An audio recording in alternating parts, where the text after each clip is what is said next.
Ex ni Kim, nagparamdam. Isinalaysay ni Paolo Avellino na kanyang poprotektahan si Kim Chiu mula sa sino mang may balak na pabagsakin at sirain ang reputasyon ng aktres. Nakiusap si Paolo Avellino sa mga netizens na tigilan na ang pag-uusap tungkol sa issue ni na Kim Chiu at Sian Lim. Mukhang humingi rin siya ng tulong kay Sian upang itigil ang paggamit kay Kim Chiu sa mga issue na nagiging paksa sa social media.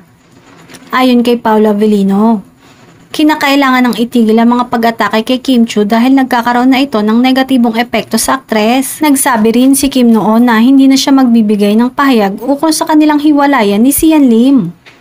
Noong mga nakaraan nga ay patuloy na isinisiwalat ni Sian Lim ang mga detalye ng kanilang hiwalayan na nagdudulot ng pinsala sa reputasyon ni Kim Chiu. Dahil sa mga isiniwalat na ito, hindi maiwasang makaranas ng pangbabatiko si Kim Chiu mula sa mga bashers na matagal nang kumakalaban sa kanya. Ayon sa mga bashers, tila nagiging pa-victim si Kim Chiu at ginagamit pa ang galit ng kanyang mga tagahanga kay Sian Lim upang i-boycott ang mga proyekto ng aktor. Nagparamdam din ang aktor ng pagbabalik nito sa ABS-CBN at handa muling makatambal ang dating kasintahan. Inalmahan naman agad ito lalo na ng mga Kim Pao fans. Tiyak umano na manggagamit lamang ang aktor gaya ng ginawa nito noon kay Kim.